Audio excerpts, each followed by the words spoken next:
Good morning, everybody. This is Razor Wing Story Time. I'm reading a story today requested by somebody. As the story is called Perfect Impose by Tao. Ready? Here we go. Chapter 1. The music blurred out through the expensive gramophone, filling the air outside the room with the latest and popular beats. The light yellow DJ in charge bobbing her head in time to the music. The ponies on this dance floor dropped and danced, some alone and many with partners. Most do it quite hypnotically, for there were here for much the same reason you were. You were at the House Direct, the latest business who started up in Ponyville as the local economy grew. In this case, it was a bar aimed at the higher class residents and tourists on this day. However, the whole town had returned up, and you were down there in the same way they were. Cheap drinks. I bit a bottle for the really cheap stuff. Still, it doesn't help that looking around, every pony here was either dancing with at least one other over the dance floor, or in the domes of conversations in the morganly quiet areas of the room you were in. It was no surprise that you were alone in that way, really, as a relatively new arrival into town, or indeed the universe, in a completely different species. Your dexterity, powerful hands came in very useful for grabbing your bits worth of sweets, oblivious though. The proprietress drank a dark orange pony with a stylish wine glass stumped on her flank, and her work cut out, saving ponies after a pony and raking in the bits. The local economy was booming thanks to the efforts of many local businesses starting to expand outwards and putting Ponyville back into the variable of the land. Between Sweet Aqua Acres Exports and Reddy's Boutique selling designs across the land, everyone from the highest class in Canada to nothing special in Manhattan knew where this place was.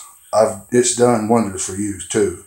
The local spa was getting more business than ever, and your capable, agile hands could reach places no hooves could ever help to reach. Of course, being the best massage in Equestria wasn't a difficult task when the only other creature with anything like hands had claws or talons. But ponies don't know any better, and were more than happy to throw bits in your general direction in return for having their stresses and pains knitted away. A clatter in the streets of a final record playing drew your attention over to the far side of the room, now in disarray as a multicolored pile of ponies strung around the floor trying to pick themselves up. And the DJ had hid behind one of her large speakers. A voice echoed throughout the new silence room. "Oh, sorry," followed by a nervous laugh. Rainbow Dash. Any pony in town could have told you that giving Rainbow Dash the largest amount of alcohol was a bad idea. The silence was broken by a quiet sigh from behind you, and soon the room was alive with talking once more. A simple do not know what to do with that Pegasus sometimes. You ever heard from behind you? Well, Petit's classy voice, clearly from some dignity far up in the capital. You tried not to overhear too much, not wanting to be rude, but the voice seemed quite insistent on not being ignored, almost if it was talking to you and you alone, which was absurd, of course. You didn't really know anybody popular, and those ponies you did were too busy dancing in the night away, or in Barry Punch's case, drinking heavily in the corner. A wine glass slid into your table and wiggled, catching your attention before whisking itself back behind you. Your eyes, then head, and then body, followed its path around you and over to the table a few meters away, where a white unicorn sat. Her purple mane seemed to flow up her body and into her head, which was pointing straight at you with an expecting gaze. "Honestly, I've been talking to you for minutes now. I clearly didn't approach being ignored," the alabaster maned woman whined, "but luckily for you, I am in a good mood, so I shall forgive you." The wine glass, by this point, had set on the opposite end of the table, opposite of her own glass, Well, regardless of the company, you know better than to turn down a free drink. So you made your way over and sat down opposite her and introduced yourself. Pleasure to meet you. I am ready, she announced, putting emphasis on her name as if you ought to immediately know who she was. You did, of course. She was prickly, a local celebrity. It surprised you that she was out alone, though, especially given that her beauty was staggering and uncanny, at least around Ponyville. She laughed at the compliment, generously accepting it and taking a sip of her wine. Well, that's really quite simple. I am celebrating finishing a big order earlier, and when my friends invited me to this place, I thought, why not? It could be fun. Of course, my dear friends are already quite drunk, leaving me here quite alone. I saw you also quite alone. Perhaps we could be slave each other's problems. You had to admit, you never expected a great shining light of Ponyville hoped to be quite so bitchy. Neither did she, apparently, as she immediately apologized. Oh, listen to me go on. I'm quite happy for them to enjoy themselves. This just isn't, oh, how do Rainbow Dash put it? My scene, lad. Loud music and cheap drinks might be enough for some ponies, but some of us have standards. Apparently, she was incapable of not being just a little bitchy, even after catching herself doing it. But for some reason, you didn't much mind. Most ponies of her attitude and status was so fake, smiling fixed smiles through a self-important veil of polite words, but Rarity seemed different. You could see in her eyes that glimmer of glint as she spoke, as if she really cared about your reactions and wasn't just using you to kill time. But, like so many others would. You could see it in her face, in the way her expression changed and flowed naturally, not between false faces designed to make others think she was paying attention. Most wouldn't notice, but most people hadn't spent their past several months becoming incredibly intimate with the equine form. But that's enough about me, little old me. Tell me about you. I've seen you around town, so dark and mysterious, but I've always in such a rush that I simply haven't found the time to stop by. And bless her little hooves, Fluttershy is a little scared of you, so I imagine a massage in our visit is simply out of the question. But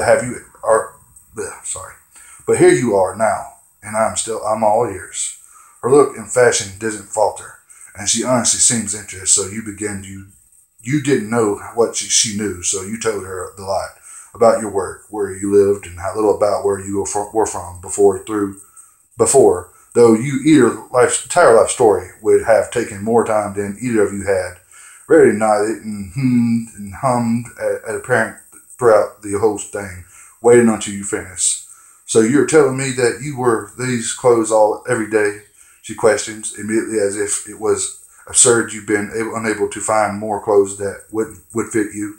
Never mind any interesting questions about your past life or how you found it here in Ponyville. Straight to the clothes.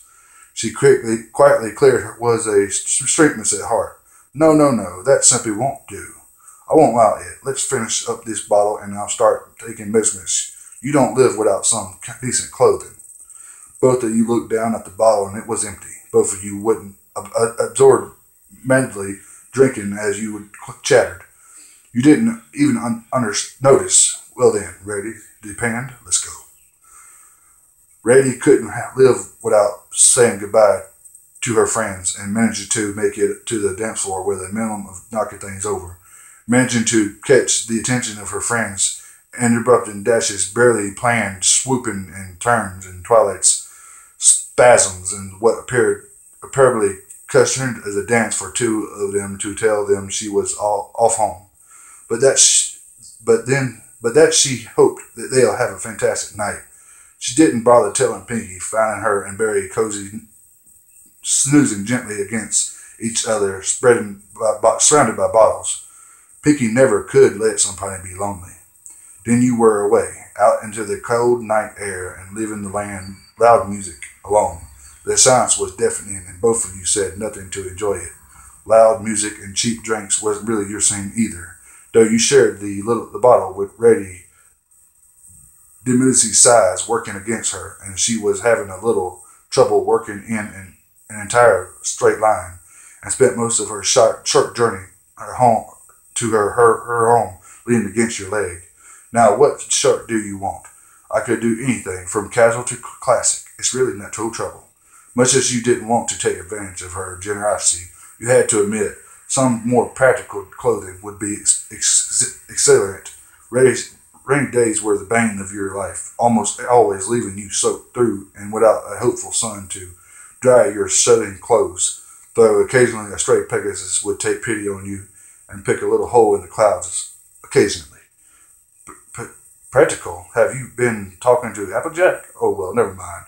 I can do practical, and I shall. It's really no bother at all, she announced to the air, seemingly talking to herself as much as you. Reaching her boutique, Rarity swung the door open and managed for you to go inside. Finding the entrance was lit. Right, now, get these old things off right now and stand up here, she commanded, pointing at her little podium, pulling out a tape measure for under a small pail of fabric. Come on now, don't be shy. In case you hadn't noticed, I am naked almost all the time. There's absolutely nothing to hide here, she impertinently complained.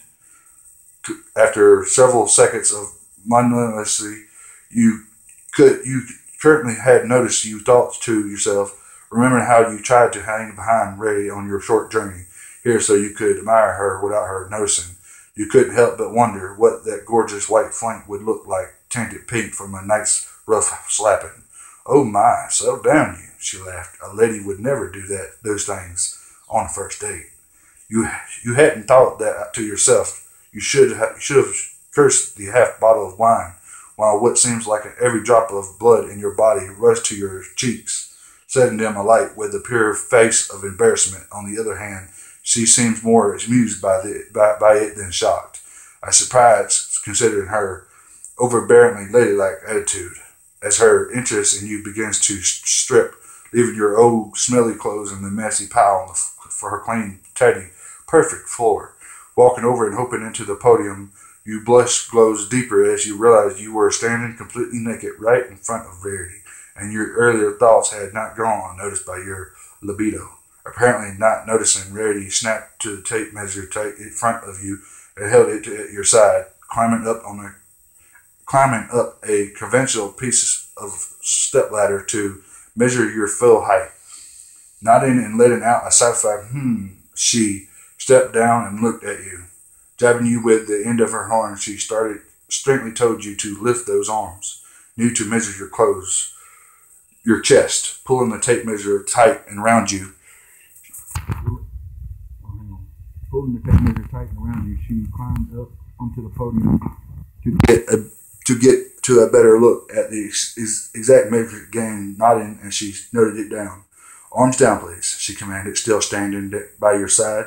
The only place your head could rest was on the back of her mane, something she didn't seem to mind or indeed notice at all. And now around the stomach, she whispered, telling the tape measure around you before grabbing the end in her mouth and pulling it tight, rippling her soft white coat slowly over your skin. Her body had heat sneaking into yours as her graceful, silky smooth fur pressed into you.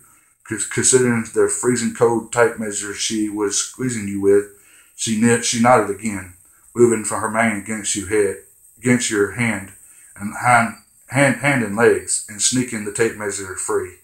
Just a few more now, dear. Don't worry.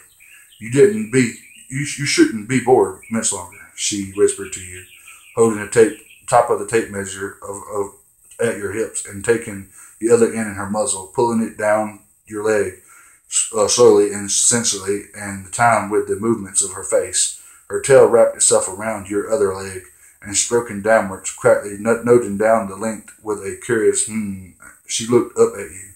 Just one, she instructed, the tape measure out. Last, pressing it behind you, thang, and pulled it between your legs, snapping it closed and taking the final measurements. Her measurement style had not left you unexcited. In fact, it was fatal to attempt to hide in her, but shamed all the same.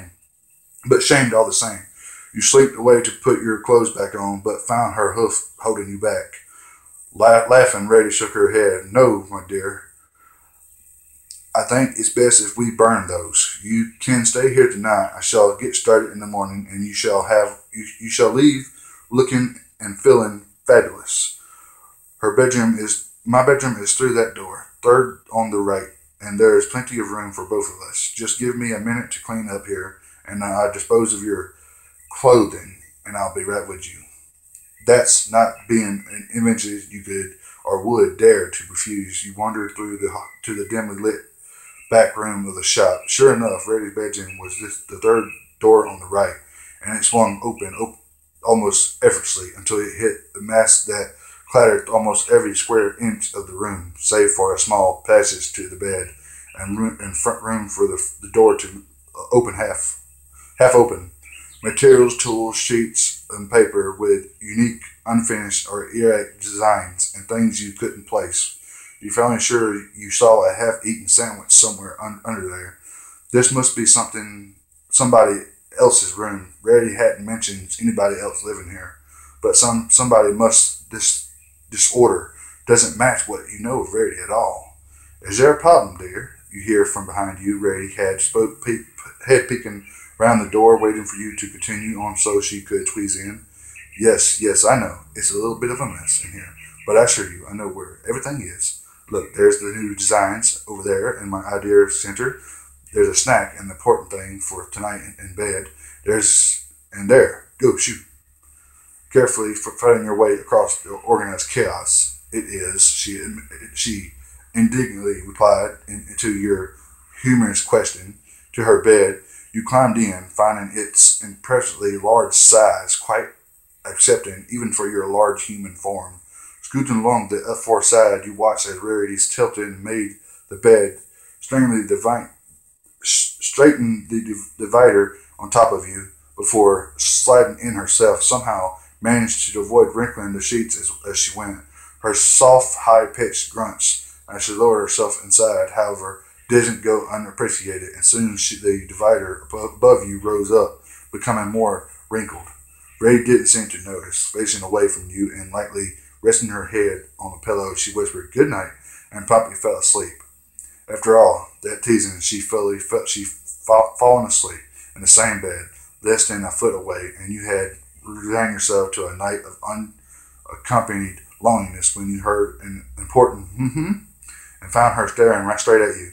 You may hold me if you wish. I believe that is quite acceptable for a first date.